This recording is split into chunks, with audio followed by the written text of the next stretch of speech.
Sabe aquela escolha que de vez em quando a vida joga no nosso colo e que tira o sono?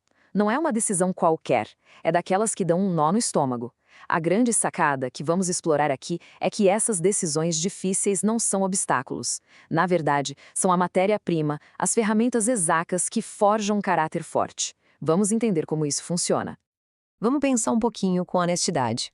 Qual é aquela conversa, aquela mudança ou aquela escolha que fica ali, martelando na cabeça, gerando aquela inquietação de fundo? Todo mundo tem uma. E é impressionante, né? Assim que essa decisão aparece, a primeira reação, quase que universal, é dar um passo para trás. O coração dispara, a mente começa a inventar mil desculpas só para não ter que encarar o que está bem na nossa frente. E essa fuga vem de várias formas. A gente se distrai com qualquer coisa, procrastina, empurra com a barriga, tudo na esperança secreta de que, sei lá, o problema se resolva sozinho. Mas a verdade, o tempo nunca resolve nada.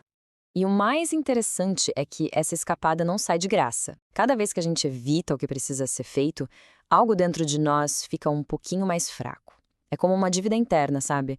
Uma que vai acumulando juros e aos poucos corrói a nossa força. Então vamos mergulhar nisso. O que acontece de verdade quando a gente faz da fuga um hábito? Qual é a conta que chega no final? Porque evitar uma decisão difícil não é um ato neutro. É, na verdade, um treino. Se a gente foge hoje, foge amanhã. A mente aprende que essa é a resposta certa. Com o tempo, o medo vira o padrão.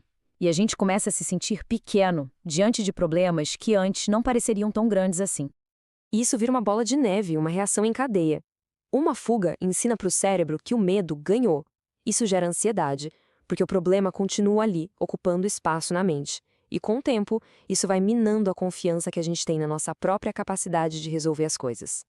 Os estoicos tinham uma clareza absurda sobre isso. Para eles, fugir não era só fraqueza, era quase uma traição a si mesmo. Você sabe o que é o certo a fazer, mas escolhe o conforto. E cada vez que essa escolha é feita, a força de vontade fica um pouco menor. Tá bem, a gente já entendeu o problema, mas e a solução? É aqui que a mentalidade estoica vira o jogo de uma forma radical. Eles propõem transformar a dificuldade de um problema em uma oportunidade. Esse slide aqui mostra a virada de chave perfeitamente. De um lado, a visão comum: dificuldade é azar, força é um dom, obstáculo é um inimigo. Do outro, a visão estoica: a dificuldade é a forja onde nos moldamos. A força é treinada como um músculo. E o obstáculo?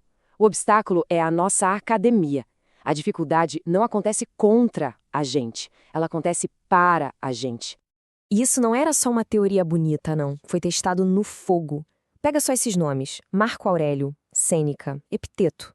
Eles não ficaram esperando a vida ficar fácil para se sentirem fortes.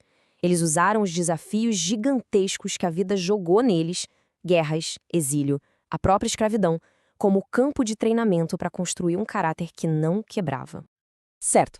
Então, se a dificuldade é a academia, por que a gente foge dela? Porque existem dois grandes inimigos internos tentando nos sabotar: a nossa busca incessante por conforto e a nossa obediência ao medo. Tem uma armadilha muito silenciosa no mundo de hoje: o excesso de conforto. Parece ótimo, parece seguro, mas os estoicos já sabiam que ele, na verdade, amolece a alma. Uma mente que nunca é desafiada perde a resistência. E aí, qualquer probleminha começa a parecer uma catástrofe.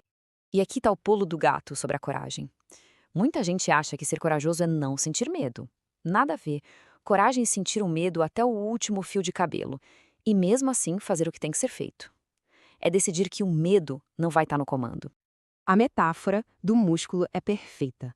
Assim como um corpo que não se mexe fica fraco, uma mente que sempre evita o desconforto fica frágil. A coragem precisa ser exercitada, e não precisa ser em grandes atos heróicos, mas em pequenas ações do dia a dia. Se não for usada, ela simplesmente atrofia. Agora, vamos para uma das ferramentas mais poderosas de todas. Entender como trocar a culpa pela responsabilidade nos devolve o poder sobre a nossa própria vida. É muito fácil e até tentador culpar os outros ou as circunstâncias. Mas o problema é que quando a gente terceiriza a culpa, a gente também entrega o poder. Assumir a responsabilidade, mesmo quando a situação parece injusta, vira o foco para a única coisa que a gente controla, o que pode ser feito a partir de agora. É aí que a gente pega o volante de volta. E essa ideia de Epicteto é libertadora. Pensa só em quanta energia a gente gasta se preocupando, se estressando com coisas que estão totalmente fora do nosso controle. É um vazamento de força vital. A verdadeira inteligência é focar toda a nossa energia no nosso pequeno círculo de controle. Nossas escolhas, nossas atitudes, é aí que mora o poder. Bom, a teoria é incrível, mas como é que a gente aplica tudo isso na prática, no dia a dia? Como se transforma esses conceitos em ações que realmente constroem um caráter sólido? A força de caráter não nasce do dia para a noite. Ela é construída na repetição diária. Cada pequena ação conta. Cumprir uma promessa boba que se fez a si mesmo, ter aquela conversa difícil que está sendo adiada. Cada coisinha dessas é uma repetição nesse treino. São esses pequenos confrontos que, somados, reprogramam a nossa mente para a força. No fim das contas, a identidade de alguém não é algo que se encontra, como se estivesse perdida. Ela é construída, forjada, decisão por decisão. Cada vez que a gente escolhe o caminho certo em vez do caminho fácil, estamos adicionando mais um tijolo nessa construção de quem estamos nos tornando. E assim, a única pergunta que realmente importa todos os dias é essa. Porque o caráter que teremos amanhã depende diretamente da decisão difícil que deixamos de evitar hoje. A escolha é sempre nossa.